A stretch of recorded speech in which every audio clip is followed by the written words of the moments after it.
Lorsque nous lisons la Bible, nous pouvons en apprendre beaucoup de choses.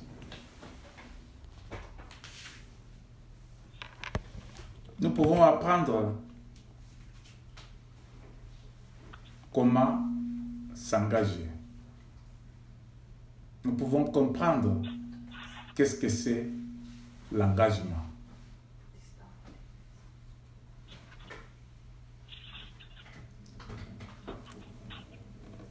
Et comment il peut nous aider à conduire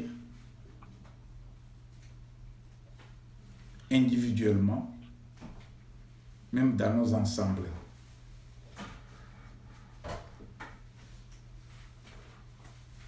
La vie chrétienne ne se limite pas seulement à croire. Croire, c'est bon. C'est la foi qui t'amène à croire. It's the faith we put to believe. Donc, today we're gonna do it out. La parole de Dieu nous encourage à croire. Croire, c'est la fondation même de la vie chrétienne. Mais la même parole de Dieu nous dit, la foi sans acte est une foi morte. Si tu crois seulement, tu te limites à la croyance, ta foi est une foi morte. Crois cela seulement aujourd'hui. Ta foi sera une foi morte. Mais si ta foi est accompagnée des actes, cette foi vivante va te faire vivre le merveille de Dieu. C'est pourquoi nous parlons de l'engagement. L'engagement fait partie des actes qui renforcent la foi et qui soutient notre foi chrétienne. L'engagement. C'est quelque chose qui est peut-être négligé. L'engagement. C'est quelque chose qui est peut-être qui n'a pas beaucoup d'importance dans la vie de plusieurs. L'engagement. Dans plusieurs assemblées, dans nos ensembles actuels, nous parlons beaucoup des finances, nous nous basons beaucoup sur les finances. Ok, les finances, n'est qu'une petite portion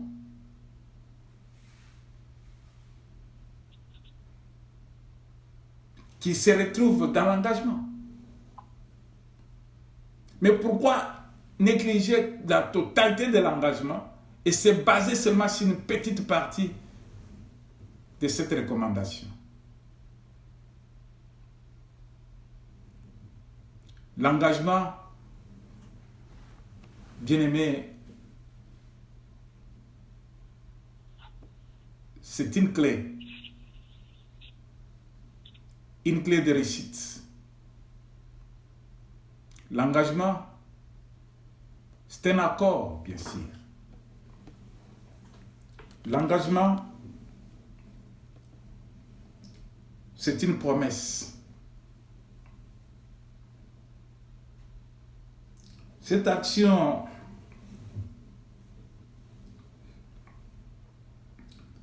de se lier par une promesse ou une convention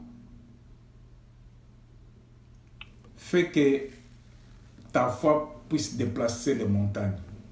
Cela peut t'amener à déraciner les montagnes. Cela peut t'amener à faire écrouler le mur. Cela peut t'amener à ressusciter ce qui est enterré. Alléluia. Amen. L'engagement. L'engagement. La plupart des chrétiens, nous partons dans l'église, mais nous ne sommes pas engagés. La plupart de ceux qui croient, soi-disant, partent à l'église, mais pas engagés. Je pars prier. Non, non, moi, ce que je cherche, c'est la vie éternelle. Je pars prier seulement. Moi, ce que je fais, non, je pars, je prie, j'entends la parole de Dieu, je rentre à la maison. Je n'ai pas de problème avec quelqu'un. Une bonne chose. Si on nous conseille, dans les livres d'Hébreux, de ne pas abandonner nos assemblées, cela veut dire nous sommes recommandés à avoir notre assemblée locale. Parce qu'on ne peut pas nous demander de ne pas quitter nos assemblées si nous n'en avons pas. Alors, j'encourage quelqu'un aujourd'hui qui n'a pas une église locale à avoir une église locale. J'encourage quelqu'un aujourd'hui qui a une église locale, qui part dans son église locale, à s'engager dans son église. La plupart de tous ceux qui remplissent les églises se retrouvent dans des églises seulement pour leurs besoins individuels et égoïstes. Si tu pars dans une église, si tu veux voir la gloire de Dieu, si tu aimes bien Jésus et tu veux appliquer ta foi, ne sois pas égoïste. Parce que celui qui t'a appelé, qui t'a sauvé, lui n'est pas égoïste. Dieu, quand il a tout créé, il n'a pas voulu garder tout cela à lui-même, à lui seul.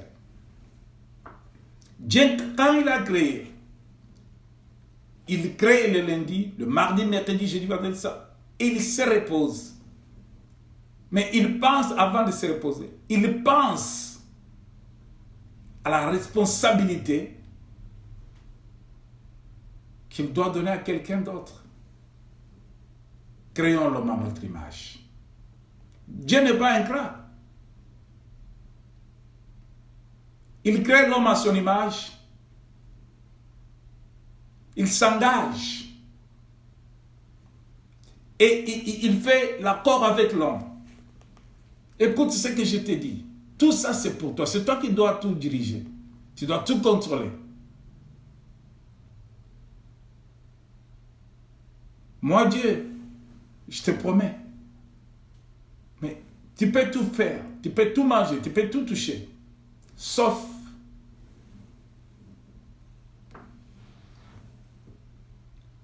Dieu s'engage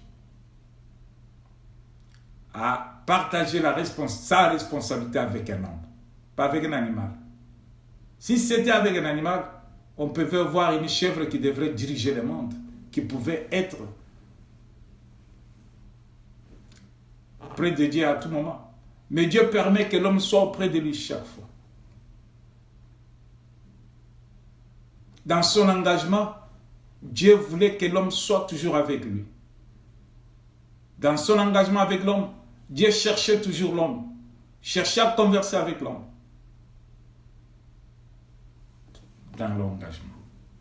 Dans l'engagement, bien-aimé, si nous lisons dans le livre de Josué 24, je vais lire Josué 24, verset 15.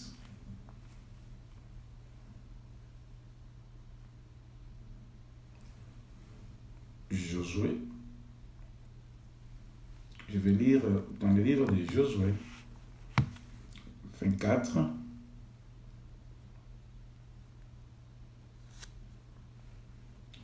Josué chapitre 24, verset 15. Je lis pour la gloire du Seigneur. Et si vous ne trouvez pas bon de servir l'Éternel, choisissez aujourd'hui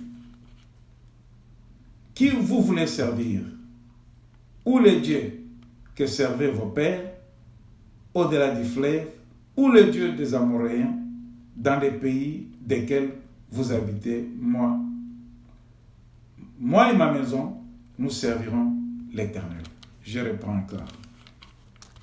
Et si vous ne trouvez pas bon de servir l'Éternel, choisissez aujourd'hui qui vous voulez servir, ou le Dieu qui servait vos pères au-delà du fleuve, ou les dieux des Amoréens dans le pays lequel vous habitez. Moi et ma maison, nous servirons l'Éternel. Ce grand homme militaire, Josué, est vraiment spirituel. Il exauçait le peuple à prendre un engagement.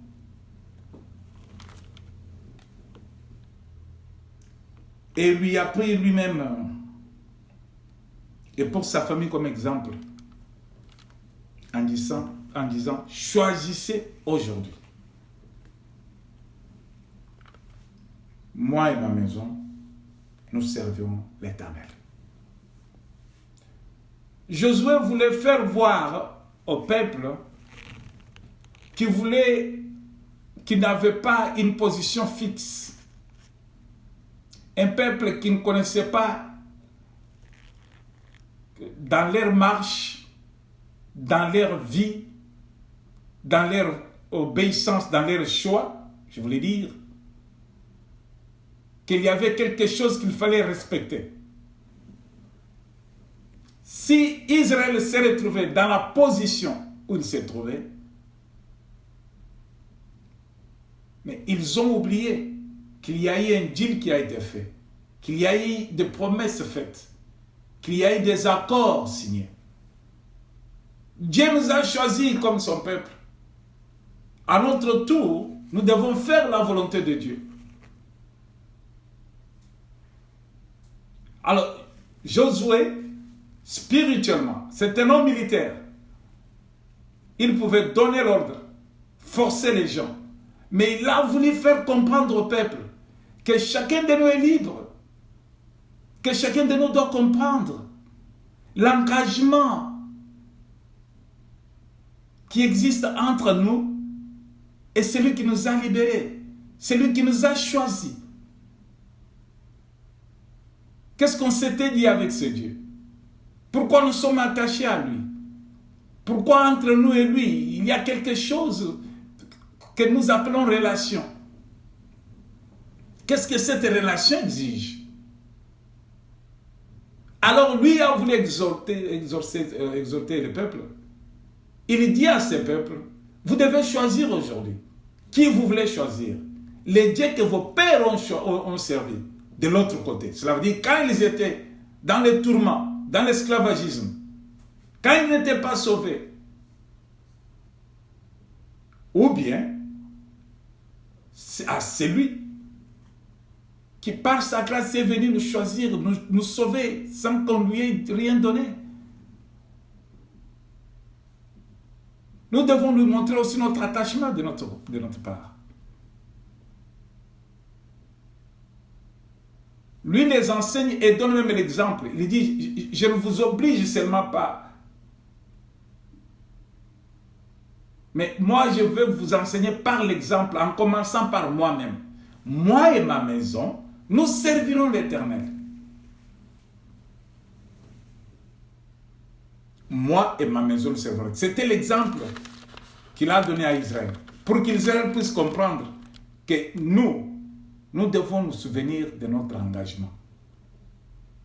Nous devons nous souvenir et nous devons respecter les deals qui a été fait. Le deal qui a été fait, c'était entre Dieu et nous. Il va nous sauver, il nous a choisis pour que nous soyons son peuple et que nous lui soyons fidèles. Nous devons dépendre de ce Dieu. Nous devons faire sa volonté. Lui, de sa part, va nous prendre en charge. Comme il l'a montré de sa bonne foi, il nous a libérés.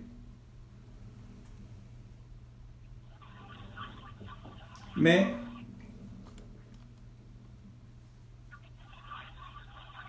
quel est le sens de l'engagement? Peut-être nous ne comprenons pas le sens de l'engagement. Il faut d'abord connaître, comprendre le sens de l'engagement.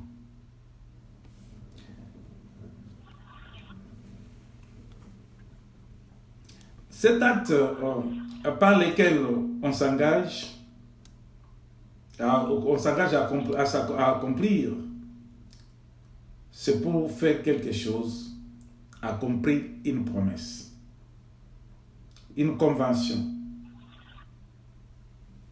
C'est faire honneur à ses engagements. Faire honneur à ses engagements, c'est se souvenir et chercher de voies et moyens à les réaliser. Voilà comment on fait honneur. Pas trahir, mais faire de moi, chercher des voies et moyens à le réaliser. Je vais prendre cet exemple qui peut nous servir à nous tous. Les enfants comme les adultes, nous connaissons bien que le mariage existe.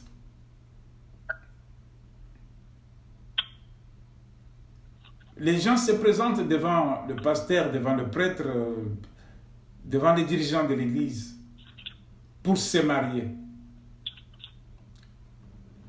Alors, ils vont prononcer des paroles qui vont les lier ensemble pour toute leur vie. Ils ne connaissent pas, ils ne pensent pas au divorce, ils ne pensent pas à la séparation, ils ne pensent pas à la mort, mais ils pensent à leur vie sur la terre des hommes en tant que des êtres qui s'unissent. On les passe des micros. Il y a des ceux qui font des poèmes. Vous connaissez bien, vous suivez bien le mariage dans des églises. Les gens font des poèmes les jours de leur mariage. Est-ce que vous vous posez des questions pourquoi ils font ces poèmes? Ou bien ça devient comme du théâtre? Ces poèmes, c'est la manière dont les gens se sont choisis à faire voir qu'ils ont compris l'essence de l'engagement dans lequel ils se plongent.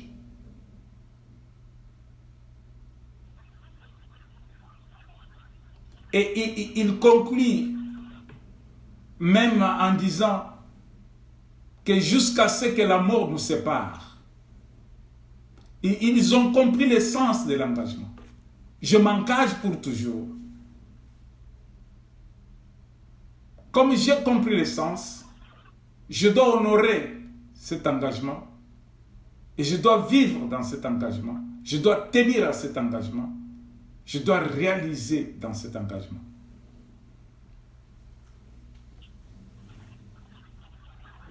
Dans le mariage, on prononce des paroles qu'on oublie des fois. Dans les temps de malheur comme dans les temps de bonheur. Ce n'est qu'une personne qui a compris le sens de l'engagement dans lequel il se plonge, qui peut prononcer de telles paroles. Dans nos cantiques, quand nous chantons dans l'église, il y a des fois où nous chantons en disant, même si je suis seul, je suivrai Jésus. Même si je suis seul. Pourquoi tu te connectes, tu t'abrites à cette parole? Même si je suis seul, je servirai l'Éternel. Cela veut dire que tu es la personne qui a compris l'engagement dans lequel tu es lié. Tu comprends le sens de cet engagement. On ne peut pas parler de l'engagement sans tenir compte du sens de ces mots, du sens de cet effet, du sens de cet acte. S'engager.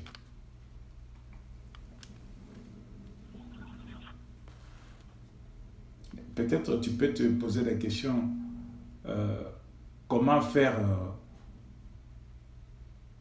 pour m'engager? Nous savons bien que dans tout engagement, il faut laisser l'espace à des temps de dialogue.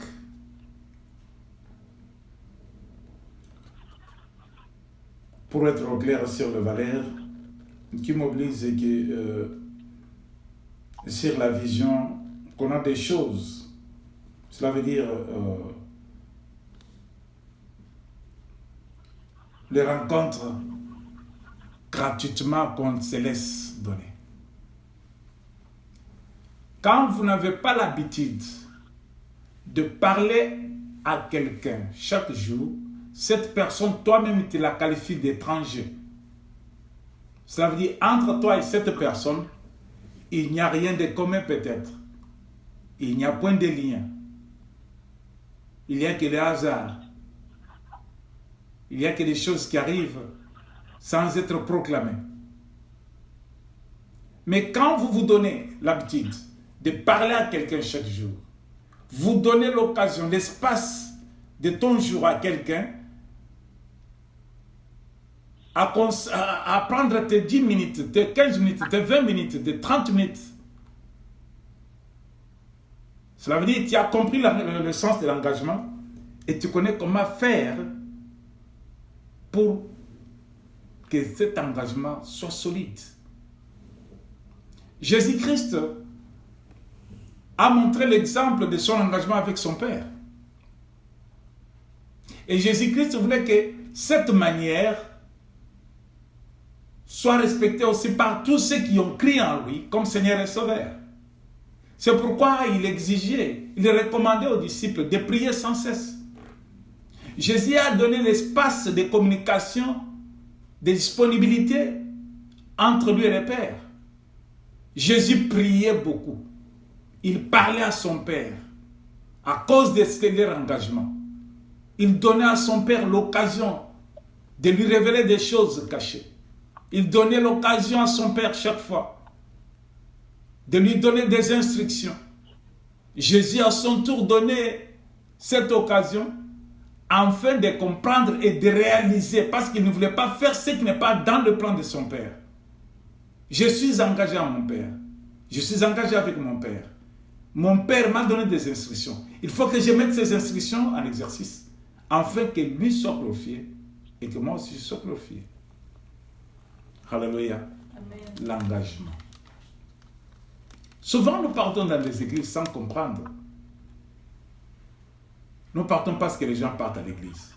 Nous partons parce qu'il y a des belles chansons à l'église. Nous partons parce qu'il y a l'ambiance, il y a la danse à l'église. Nous partons parce que le prédicateur va me faire rire et va réjouir mon cœur. Et il va faire quelque chose qui va me pousser à lui dire Amen. Nous partons à l'église parce que je voulais que quelqu'un me voie. Nous partons à l'église parce que j'aimerais voir quelqu'un que je cherche, mais sans être engagé. Cela veut dire dans l'église, tu es une personne passagère qui n'a point d'engagement. Ni avec l'église, ni avec le maître de l'église. Parce que quand on est engagé à l'église, cela veut dire on est engagé à celui qui a formé l'église. L'église n'appartient pas à un pasteur, ce n'est pas le pasteur qui a formé l'église.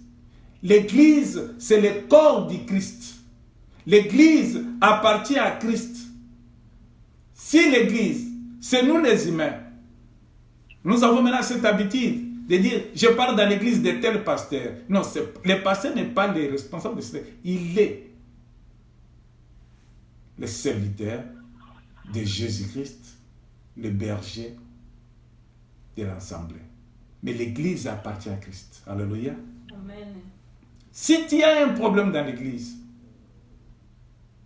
c'est l'église de ce pasteur-là. Non, tu condamnes Jésus.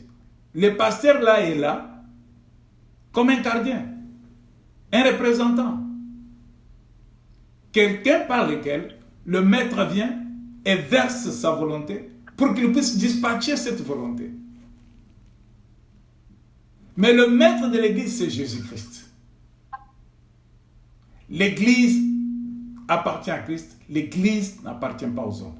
Si l'église appartient à quelqu'un, cela veut dire que ce n'est pas une bonne église. Ce n'est pas une église de Dieu. Alléluia. Amen. Nous avons attribué au pasteur une responsabilité qui n'est pas la leur. C'est pourquoi, quand on quitte l'église, je quitte l'église à cause de ces pasteurs-là. Bon, tu as quitté l'église du pasteur ou tu as quitté l'église de Jésus-Christ. Tu avais compris l'engagement pris ou tu n'avais pas compris l'engagement.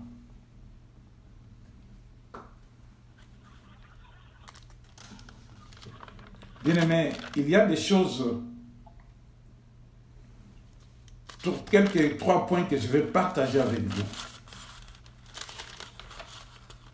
Et ces 3 points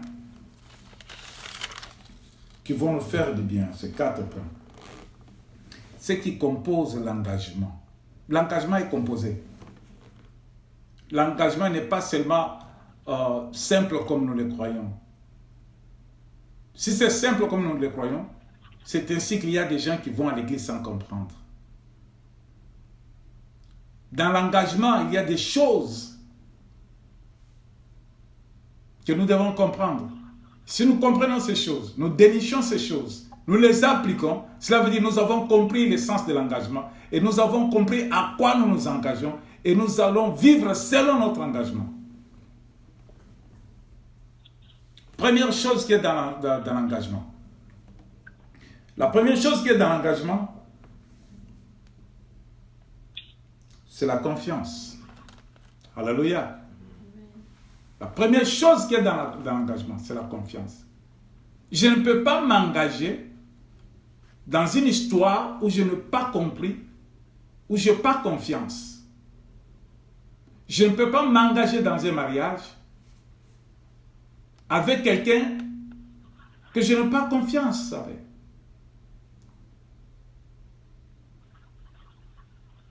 Je ne peux pas entrer dans un véhicule. Je vois que le chauffeur est ivre. Je vois que le chauffeur n'a pas le drive license, mais il a que le learn permit. Je n'ai pas confiance à ce chauffeur. Je ne peux pas entrer dans son taxi, dans son bus, dans son véhicule. De peur que, si je m'engage, j'entre avec lui. Pour faire ce voyage, je risquerai ma vie. Quelque chose de mauvais peut arriver. Parce que je connais déjà. Mais si je connais que le chauffeur est qualifié, le chauffeur a son permis de conduire, le chauffeur a de l'expérience dans son travail, j'entrerai dans ce véhicule. Je veux m'engager. Je lui paye mon argent. Écoutez, là, il y a la fidélité. Je lui paye mon argent pour qu'il m'amène là où je vais. Je suis fidèle à lui. Lui, dans son travail, il m'a convaincu. Il va m'amener. Mais j'aimerais qu'on puisse lire pour comprendre bien. La confiance. Lisons Romains.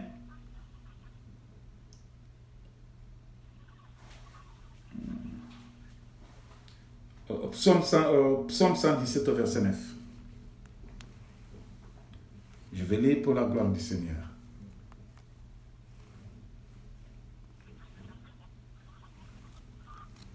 Je lis dans le livre de Psaume. Psaume 117.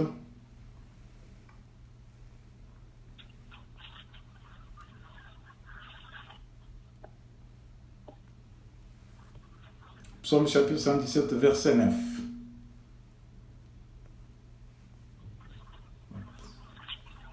I'm sorry.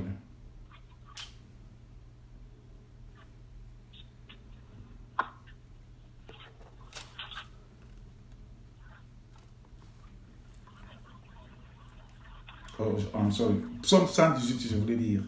Psaume 118.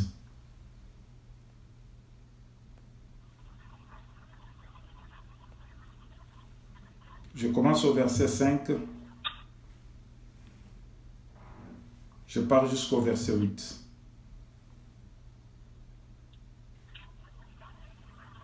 Je pars jusqu'au verset 9. Discern de la détresse.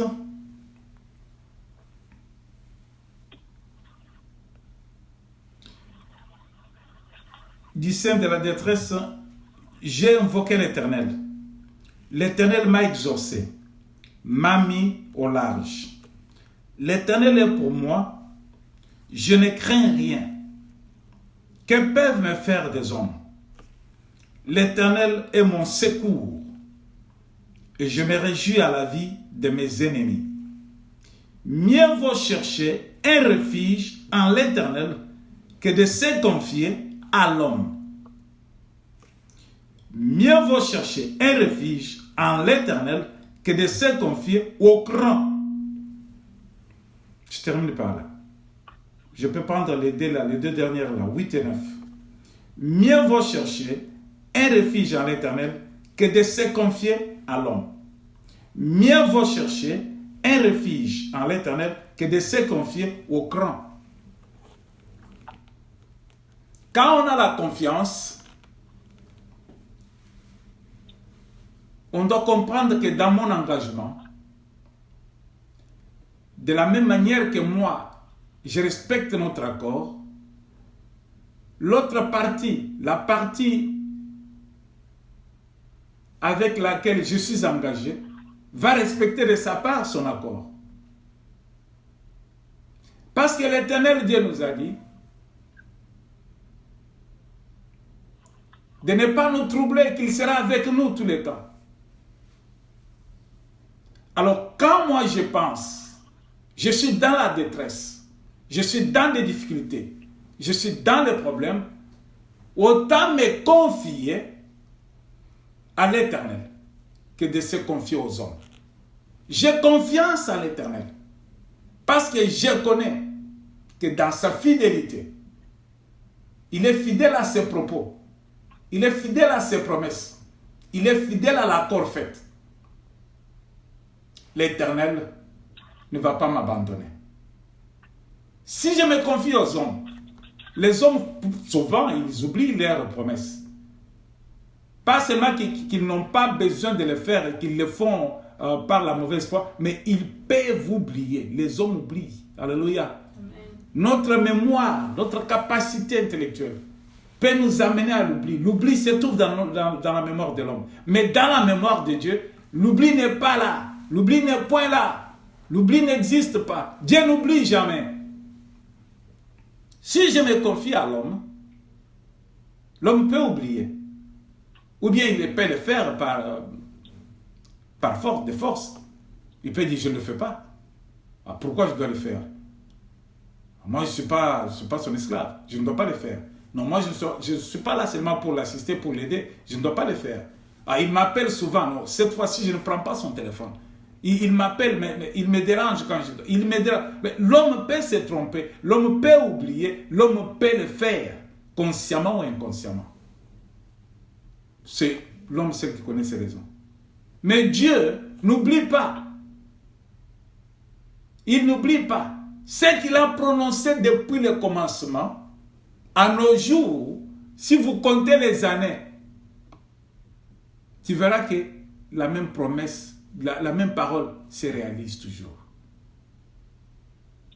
Mais personne ne connaît quand Dieu a commencé à créer. On ne comptait pas les années quand Dieu a commencé à créer. Personne n'avait cette connaissance de compter les années. Mais je te demande seulement de compter les bienfaits de Dieu, dépasser dans ta vie, dans ton passé. Tu verras combien l'Éternel est fidèle. Alléluia. Amen. Dieu respecte la part de son accord avec l'homme. Dieu donne à Adam et Ève l'opportunité de parler avec lui chaque jour. C'est ainsi qu'il est descendu dans le jardin d'Éden. Comme d'habitude, parce que je dois parler à l'homme. J'ai un engagement avec l'homme. Il y a l'espace de dialogue entre moi et l'homme. Parce que j'aime l'homme. Je l'ai créé à mon image. Je dois lui parler. Je dois lui donner des instructions. Je dois connaître les besoins de son cœur. Dieu arrive là où il avait placé Adam et Ève. L'homme n'a pas pu retenir l'engagement fait. Il s'est déplacé de là où Dieu devrait le rencontrer. Le lieu du rendez-vous. Ils sont partis. Sans laisser un mot. Ni l'adresse de là où ils partaient. Dieu arrive à son tour. Au rendez-vous habituel. selon notre engagement, selon mon accord, selon les promesses faites à l'homme que je suis ton Dieu. Tu es à moi. Dieu ne trouve pas dans Ève. C'est pourquoi il est recommandé dans le livre de Psaume 119, comme nous venons de lire. Autant ne pas se confier à l'homme. Ne pas se confier au grand. Parce que l'homme peut oublier. Même s'il ne fait pas de force, il peut oublier. Dans les temps de difficulté, autant me tourner au Créateur de toutes ces choses que se détourner aux hommes, vers les hommes. Non, moi je suis dans une famille forte, riche. Même si on m'arrête, la famille va intervenir. Non. La famille a une capacité limitée. Il y a des choses qui peuvent dépasser la famille. Et la famille aussi va chercher maintenant. Non, nous ne pouvons pas aller chercher encore quelque part d'autre. Mais quand tu te confies à l'Éternel, l'Éternel dans sa fidélité, il va te répondre. Dans l'engagement avec Dieu, la fidélité de Dieu compte. Maintenant, de notre tour, cherchons à faire la même chose, respecter cette fidélité, respecter cet engagement en demeurant fidèle à Dieu. Alléluia. Amen. Rester, demeurer fidèle à Dieu, c'est une grande partie dans l'engagement que nous avons avec Dieu. Dans l'engagement avec Dieu, s'il n'y a point de fidélité, bien-aimé, cet engagement est nul et n'aura pas ses fruits. Alléluia. Amen. L'Église est conviée, est invitée à demeurer dans la fidélité avec Dieu. Parce qu'une Église qui n'est pas fidèle à la volonté de Dieu, cette Église est fondée sur la connaissance humaine. Si l'Église est fondée sur la connaissance humaine, cette Église vivra selon la chair, pas selon l'esprit. Si cette Église est fondée sur la connaissance humaine, les sentiments de la chair, les sentiments du monde domineront sur la personne et la personne contredira la volonté de Dieu. Mais si l'Église est fidèle au maître de cette Église, de cette identité, l'Église vivra de miracles et de grandes choses. Jésus va partir chez Marthe et Marie. Il est parti les visiter. Mais Jésus veut faire voir à Marthe et Marie que si vous demeurez fidèles dans l'engagement que vous prononcez de votre bouche, si vous manifestez la fidélité, vous verrez la gloire de Dieu. Parce qu'elle disait, nous croyons, nous savons Seigneur que toi, les derniers jours, tu vas ressusciter les morts. Oui, nous savons que notre frère ressuscitera les derniers jours. Mais Jésus, dans son message, il voulait leur faire voir que non, l'engagement que nous avons pris, cet engagement-là, si vous faites seulement votre part, ma part qui est à moi ne vous concerne pas, c'est moi celle qui se décide. Je peux le faire aujourd'hui comme je peux le faire demain. Ne regardez pas ma part, mais vous, faites votre part avec fidélité. Croyez seulement. Vous verrez la gloire de Dieu. Alléluia. Amen. Dans la fidélité, on doit d'abord se baser sur son action propre. Cela veut dire sur ta fidélité. Dieu est fidèle. Il est fidèle en tout. Il est fidèle partout. Dieu nous enseigne la fidélité parce que lui-même est fidèle à ses promesses. Toute parole que Dieu a prononcée, selon Genèse jusqu'à Apocalypse, vous ne verrez pas la contradiction, vous ne verrez pas les échecs, mais vous trouverez la réalisation, vous trouverez la gloire de Dieu dans cette vie. La femme là, Anna avait un enfant, mais elle était stérile. La Bible nous recommande la prière. Si vous avez besoin, dans vos désirs, recommandez vos désirs, recommandez vos plans, tout ce que vous projetez faire à l'Éternel. Et lui, à son tour, il vous répondra. Anne avait compris cette leçon dans la fidélité de Dieu. Moi, je ne sais pas quand Dieu fera, mais moi, ce que je sais, que si je prie, Dieu est fidèle. Si je prie, si je lui demande, si je lui confie mon besoin, Dieu va me répondre. Ce que je dois faire, c'est demeurer toujours dans la relation, lui donner l'espace de dialogue, lui donner l'espace de conversation. Dieu me répondra. Qu'est-ce qu'Anne faisait? Elle s'est levée, elle partait au temple. Elle s'est levée, pas pour aller voir quelqu'un. Elle partait au temple, pas pour aller faire du commerce. Elle partait au temple, pas pour répondre aux invitations des hommes. Elle partait au temple, pas parce qu'il y avait un serviteur qui s'appelait Élie. Elle partait au temple parce que c'est là où l'Éternel va répondre, va revoir dans son engagement. Il va manifester sa fidélité à toutes les promesses faites. Priez sans cesse. Anne priait. Mais un jour, la prière, dans la fidélité, il y a eu des choses qui pouvaient la décourager. Il y a des choses qui pouvaient l'écarter du temple. Il y a des choses qui pouvaient l'empêcher. Si on parvient même à la surnommer, la femme là, tu es ivre. Mais je ne pas bu, tu me traites d'une ivrogne. Je ne suis pas sorcier, tu me traites d'une sorcière, d'un sorcier. Je ne suis pas voleur, tu me traites d'un voleur, même si je le suis. Dieu miséricordieux. Ce que je dois faire, c'est aller toujours. Même tout ce qu'on me dit, tout ce que je vois, ça ne compte pas devant moi. Je manifeste ma fidélité. Et lui, à son tour, va manifester sa fidélité, il va me répondre. La foi sans acte et la foi avec acte. La foi accompagnée par les actes. Elle avait la foi. Mais elle a dit, dans mon engagement, je dois toujours lui rappeler, lui dire, je vais prier. Je vais lui montrer que je n'ai que toi. Alléluia. Amen. Dans cette fidélité, Dieu lui a donné un fils.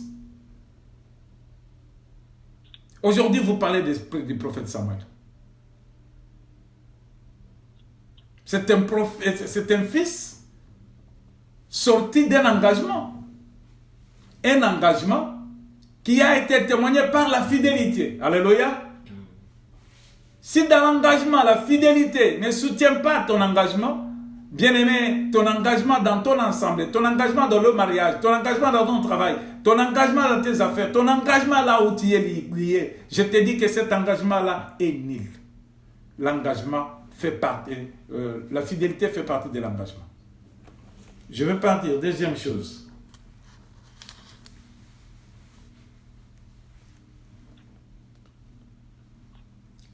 La fidélité.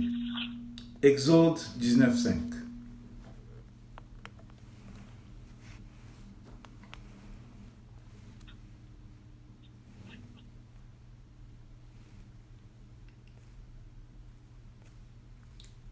Exode, chapitre 19, verset 5. Il est écrit ceci. Je vais commencer avec le 4, verset 4. Vous avez vu ce que j'ai fait à l'Égypte et comment je vous ai porté sur des ailes d'aigle et amené vers moi. Maintenant, si vous écoutez ma voix et si vous gardez mon alliance, vous m'appartiendrez entre tout le peuple, car toute la terre est à moi. Alléluia. Amen. Là, c'est la deuxième partie qui soutient l'engagement, qui fait valoriser l'engagement entre les deux parties. Dieu qui parle Et il parle à un peuple qu'il s'est choisi. Un peuple auquel il a fait un engagement. Et écoutez la parole que Dieu prononce de sa bouche. Vous avez vu ce que j'ai fait à l'Égypte. Si moi j'ai traité mal l'Égypte, c'est à cause de vous, à cause de mon engagement. Je me suis engagé que vous êtes mon peuple. Je vais vous faire sortir de l'esclavagisme. Pharaon et son armée périront. Voilà que Dieu dit. Maintenant, si vous écoutez ma voix. Non, je commence avec 4. Vous avez vu ce que j'ai fait à l'Égypte et comment je vous ai porté sur des ailes d'aigle et amené vers moi. Ce n'était pas de leur force. Dans son engagement, Dieu s'est montré fidèle. Il leur pose la question. Vous devez vous rappeler, bien-aimés. Rappelle-toi de ce que tu étais et rappelle-toi de ce que tu es aujourd'hui. Et rappelle-toi de ce que le Seigneur t'a promis pour l'avenir. Dieu les recommande de se souvenir de ce qu'il a fait de leurs ennemis, l'Égypte. Dieu les rappelle de ce qu'il a fait. De la manière dont ils se sont maintenant retrouvés un peuple à lui. Comment il les a portés vers lui. Par quel moyen, par quelle voie. Et il leur dit maintenant, si vous écoutez ma parole, si vous écoutez ma voix, et vous gardez mon alliance, vous m'appartiendrez entre tous les peuples, car toute la terre est à moi. La fidélité. Dieu nous exige la fidélité. Ne disons pas que la fidélité doit être liée seulement à de grandes choses. Non, soyez d'abord fidèles aux petites choses, ainsi l'Éternel Dieu vous confiera de grandes choses. Si vous négligez ce qui est petit, cela veut dire qu'il n'aura pas à vous donner de grandes choses, parce qu'il a vu de la façon dont vous avez dirigé ce qu'il vous a donné comme petit. La fidélité envers Dieu n'est pas seulement dans de grandes choses. La fidélité de Dieu est dans de petites choses, comme dans de grandes choses. Si vous gardez l'alliance de Dieu, si vous gardez sa parole, si nous la mettons en pratique, bien aimé, la terre appartient à Dieu. Alléluia. Amen. C'est lui qui a créé la terre. C'est lui qui a tout donné à la terre. C'est Dieu qui a fait que la terre puisse produire des fruits. Que la terre puisse avoir tout ce qui se trouve. Et il a tout pris d'en donner à l'homme. Tu ne peux pas te voir grand de ce que tu as profité de la terre. Mais la terre a un propriétaire. Je reviens toujours à l'église. L'église est en train de quitter sa place. L'église a oublié là où Dieu l'a prise. L'église a oublié la manière dont Dieu a souffert pour l'église. L'église oublie comment l'église est devenue une propriété privée de Dieu. L'église a oublié. Maintenant l'église élève les hommes plus que le nom du Seigneur. Maintenant les églises élèvent les avoirs plus que le royaume des cieux. Maintenant l'église honore les hommes plus que c'est celui qui a fait que l'église soit. Alléluia. Amen. Soyons fidèles comme notre maître est fidèle. Gardons l'alliance. Car la terre sur laquelle nous vivons, cette terre, les propriétés de la terre, c'est celui qui a pris l'engagement avec nous. Nous sommes que des locataires sur la terre des hommes. C'est lui qui peut décider de tout sur la terre des hommes. Si nous ne sommes pas fidèles à ce Dieu bien-aimé, il a un mot à dire et tout peut basculer. Il a un mot à dire et tout peut changer. Montrons-nous fidèles à l'engagement fait envers ce Dieu. Les jours où tu as géré, les jours où tu as pris la décision, j'abandonne le monde pour suivre Jésus. Je prends Jésus dans ma vie comme mon seul Seigneur et Sauveur. Les jours où tu as été baptisé, cet engagement-là, tu l'as oublié? Cela veut dire que tu voulais que tout ce que tu es, tout ce que tu as, soit pour Jésus. Que Jésus soit le seul maître. Est-ce qu'aujourd'hui, Jésus contrôle tout ce que tu es et tout ce que tu as? J'ai eu avoir une discussion terrible entre des gens qui allaient à l'église et ceux qui n'allaient pas à l'église. La discussion était sur les avoirs d'un pasteur qui a acheté son avion.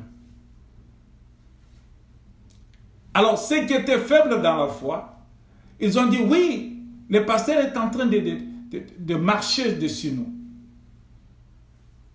Mais comment lui seul doit se promener dans l'avion et les autres à pied? Des discussions inutiles. Inutiles. Bien-aimé, si c'est au pasteur que tu es engagé, je te rassure ce matin que tu es sur la mauvaise voie. Oui, tu peux soutenir le ministère de ton pasteur, oui. Mais sache bien que la première des grandes choses que tu dois faire, c'est de t'engager à se mettre, le maître de ce champ, le champ où le pasteur travaille, Jésus-Christ. Le pasteur, c'est un travailleur. Le champ ne lui appartient pas. L'alliance n'a pas été faite entre toi et le pasteur. L'alliance a été faite entre toi et Dieu. L'engagement a été fait les jours où tu as accepté. Tu as dit, j'abandonne ma sorcellerie, j'abandonne mon impudicité, j'abandonne les vols, j'abandonne le mal, j'abandonne la tuerie, j'abandonne les mensonges, j'abandonne ce qui est du ténèbre. Je donne tout à Jésus. Aujourd'hui, je deviens une nouvelle créature. Cet engagement-là, dans cette alliance-là, où Jésus a dit, je donne mon sang, afin que celui qui croira en moi soit sauvé. Et celui qui croira en moi, tout ce qu'il demandera au Père, que cela lui soit accordé selon sa volonté. Bien-aimé, dans cet engagement-là, tu oublies cet engagement-là. Tu commences à dire non, parce que je vois les pasteurs en train de marcher dans des véhicules, dans l'avion.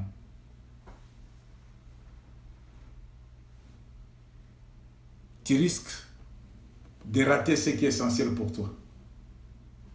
Quand tu fixes ton regard sur les futilités, tu risques d'abandonner ton engagement, de te retrouver sur la mauvaise pente. La Bible, si nous la suivons, elle dit que tu as bien commencé. Tu as commencé en esprit et tu viens de terminer par la chair. La manière dont tu as commencé, pourquoi ne pas continuer avec cette manière-là?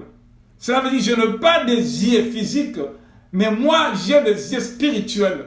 J'en ai bien sûr les yeux physiques. Je dois voir effectivement ce qui est devant moi pour bien distinguer ce qui ne va pas, ce qui ne va pas. Mais je dois être accompagné par un regard spirituel qui est selon l'engagement fait par le Seigneur. Si moi je vis, ce n'est pas moi qui vis, mais c'est Christ qui vit en moi. Dans cet engagement, ce n'est pas moi qui décide, mais Christ décide à ma place. Ce n'est pas moi qui parle, mais c'est Christ qui parle à ma place. Ce n'est pas moi qui agis, mais c'est Christ qui agit à ma place. Parce que tout a été donné à Christ.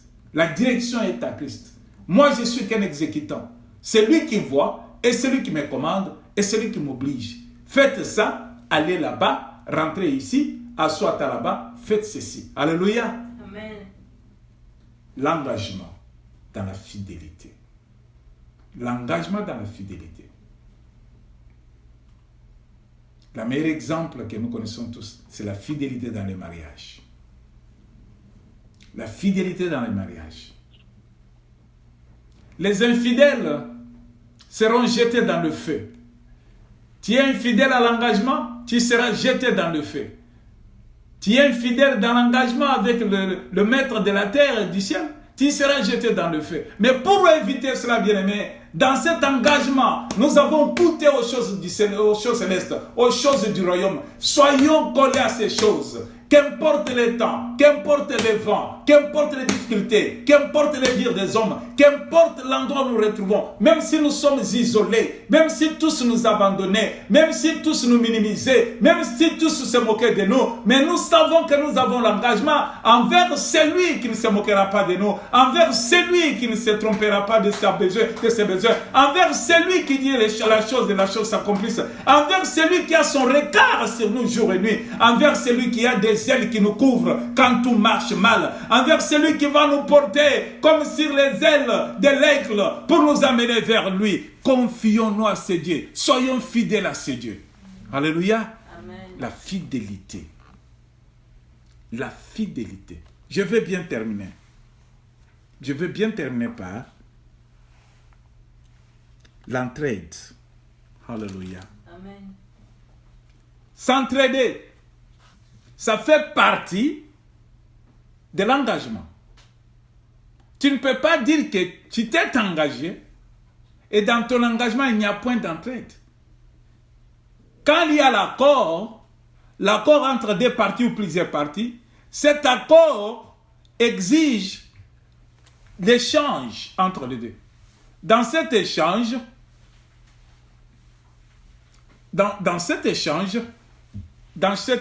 il y a quelque chose qu'on doit faire dans cet échange. C'est l'entraide.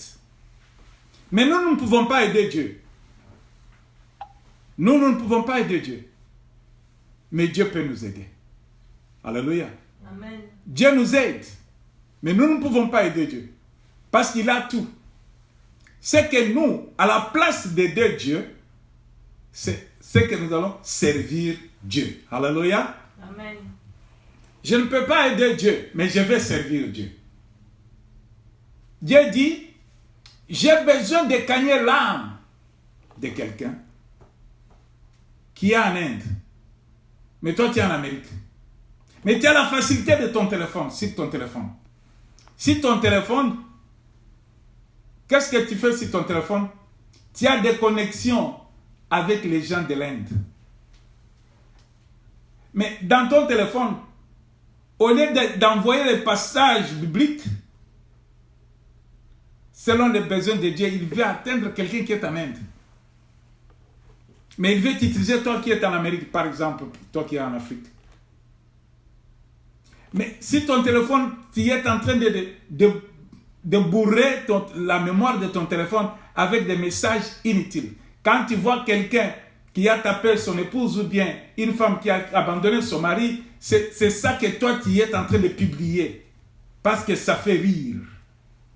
Tu publies, tu mets ça sur le WhatsApp, tu fais ça sur le TikTok, tu mets ça, tu distribues. Regardez ce qui est arrivé.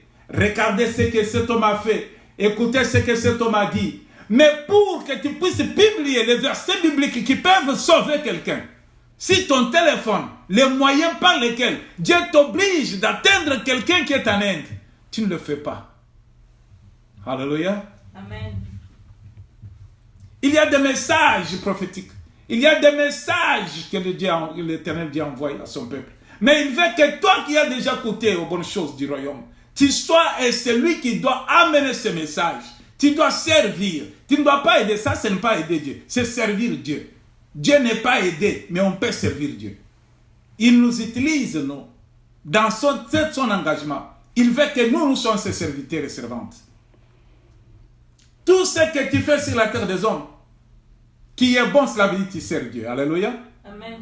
Si tu fais ce qui n'est pas bon sur la terre des hommes, tu ne sers pas Dieu, tu déshonores Dieu, tu désobéis Dieu.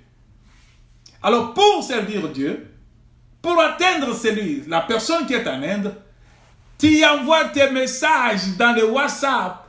Cette personne peut tomber sur ton message.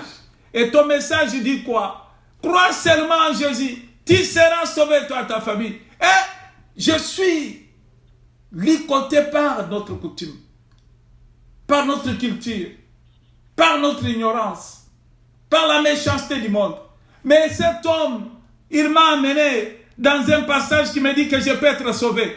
Voilà comment tu peux être utile pour le royaume. Parce que tu as sauvé la manette, qui a vu sur ton téléphone un message biblique, un message de Dieu, qui invite le pécheur à se repentir, qui invite ceux qui sont dans les ténèbres de retrouver la lumière, qui invite ceux qui sont racinés dans leur coutume, dans leur culture, dans leur idolâtrie, de voir la lumière jaillir dans leur vie. C'est par toi, dans l'engagement.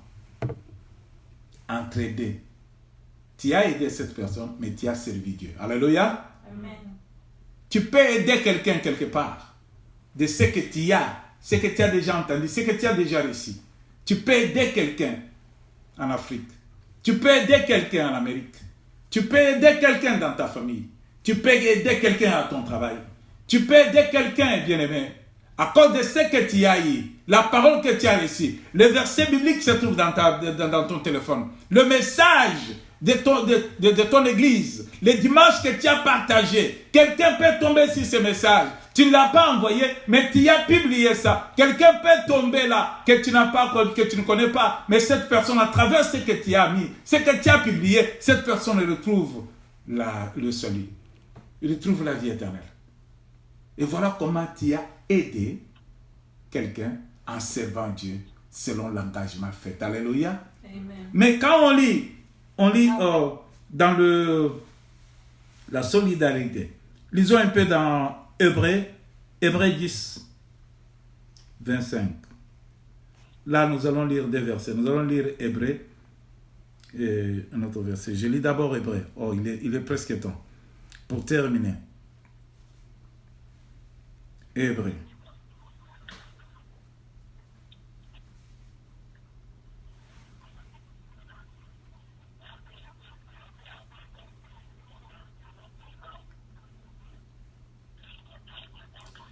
Je lis pour la gloire de Dieu dans le livre d'Hébreux, chapitre 10, au verset 25.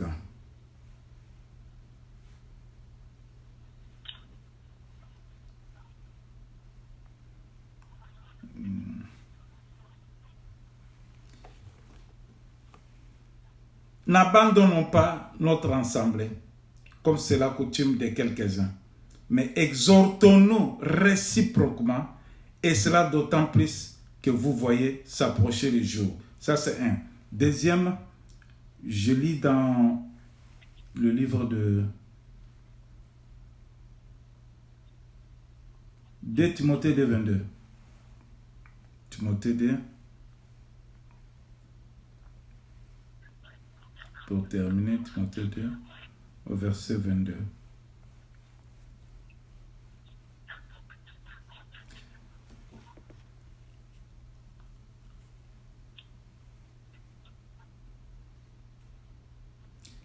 Fuis les passions de la jeunesse et recherche la justice, la foi, la charité, la paix avec ceux qui invoquent le Seigneur d'un cœur pur. Je parle au 3. Repousse les discussions folles et inutiles, sachant qu'elles font naître des querelles.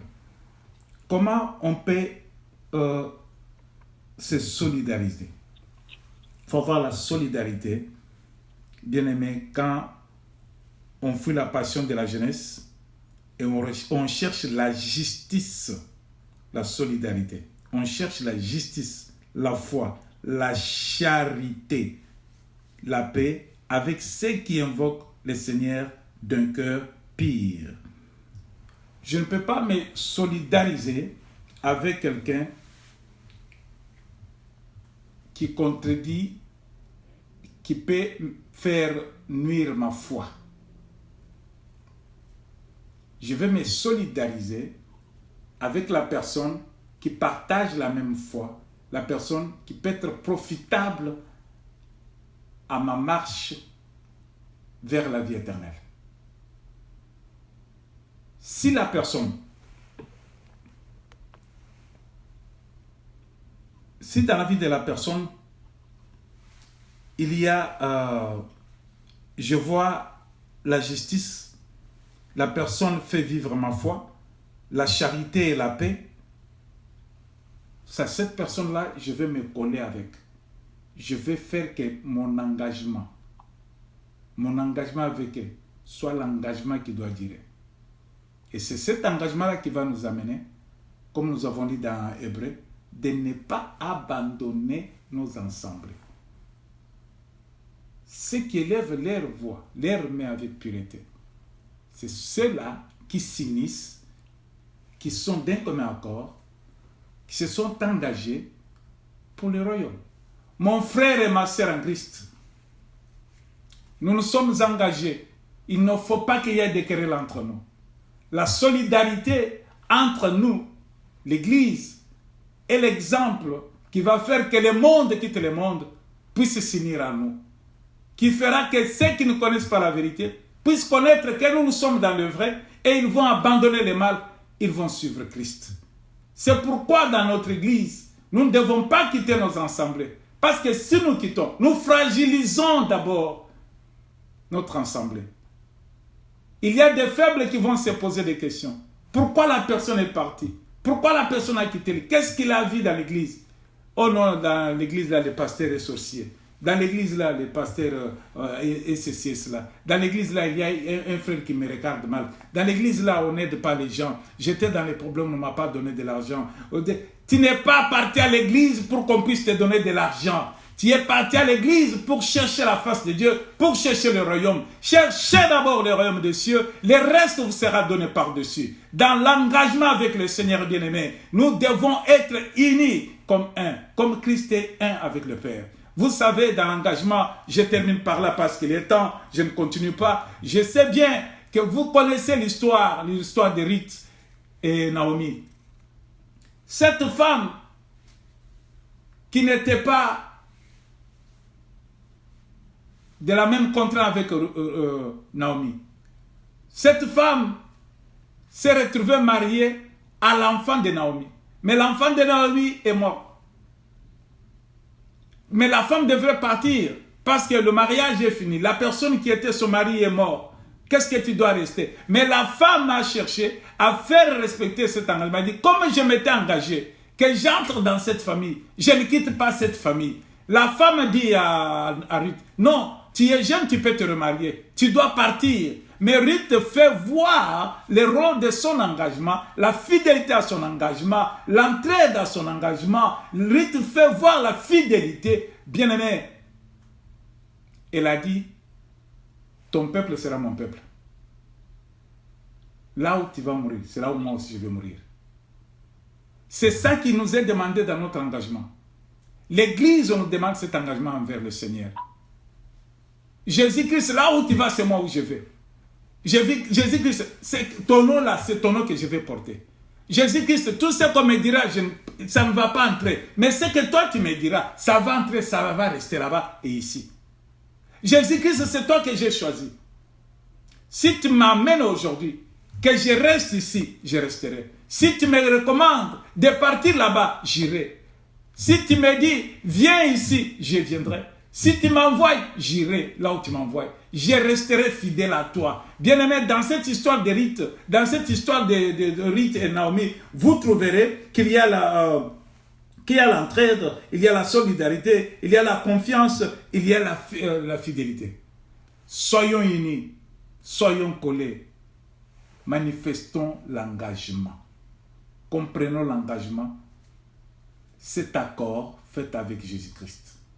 Cet accord fait avec Dieu. En Jésus-Christ, nous verrons de grandes choses si nous sommes fidèles à l'engagement. Si nous sommes collés à l'engagement.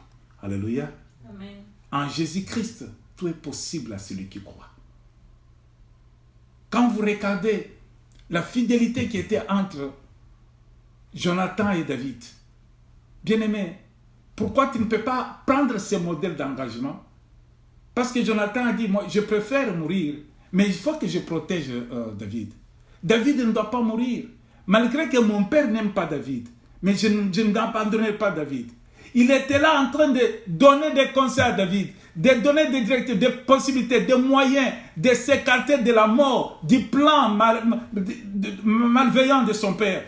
David, tu sais quoi? Mon père veut te tuer, mais je ne veux pas que toi tu meurs. C'est cette fidélité, cet engagement-là que Jonathan avait envers David, qui est recommandé aux chrétiens. Entre nous bien-aimés, nous devons connaître que nous sommes connectés par l'engagement. Nous devons demeurer unis par cet engagement. Et demeurons fidèles à cet engagement. Nous ne sommes pas seulement unis entre nous, mais nous sommes unis par le nom de Christ. Le Christ, le Seigneur, le Christ, le Sauveur, le Fils de Dieu vivant. Il a accepté de prendre notre place. Il a accepté de nous connecter à Dieu. Il a accepté de nous transmettre ce qui est du royaume. Il a accepté de nous sauver. Bien-aimés, dans cet engagement, ne baissons pas les bras. Soyons comme David et Jonathan.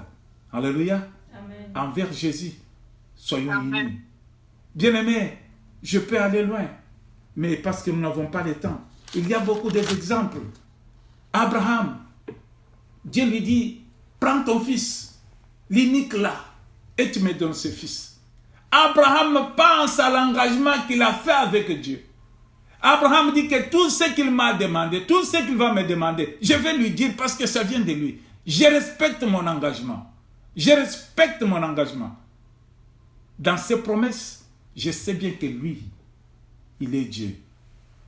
Abraham prend le fils, l'unique fils, qu'il a obtenu dans sa vieillesse. Il veut encore tuer cet enfant, parce que l'Éternel a dit. Pourquoi? À cause de l'engagement. Que le Seigneur vous bénisse. On s'arrête là parce que le temps est arrivé à sa fin. Nous savons que l'Éternel, notre Dieu, a fait quelque chose dans le cœur de quelqu'un. Partage ce message. Donne ce message à quelqu'un. Ton engagement avec le Seigneur te recommande de prendre ce message, d'envoyer ce message en Chine, d'envoyer ce message en Australie, d'envoyer ce message en Afrique, d'envoyer ce message dans ton quartier, d'envoyer ton message dans tous tes correspondants qui sont dans ton WhatsApp, d'envoyer ce message dans tous ceux qui sont connectés à toi à travers le Facebook. Le Seigneur Dieu te bénira. Que la semaine vous soit favorable et que cette nuit soit une nuit de visitation. Que le Seigneur vous bénisse tous. Dans le nom puissant de Jésus, je vous bénis. Amen. Alléluia. Gloire à Dieu. Gloire à Dieu.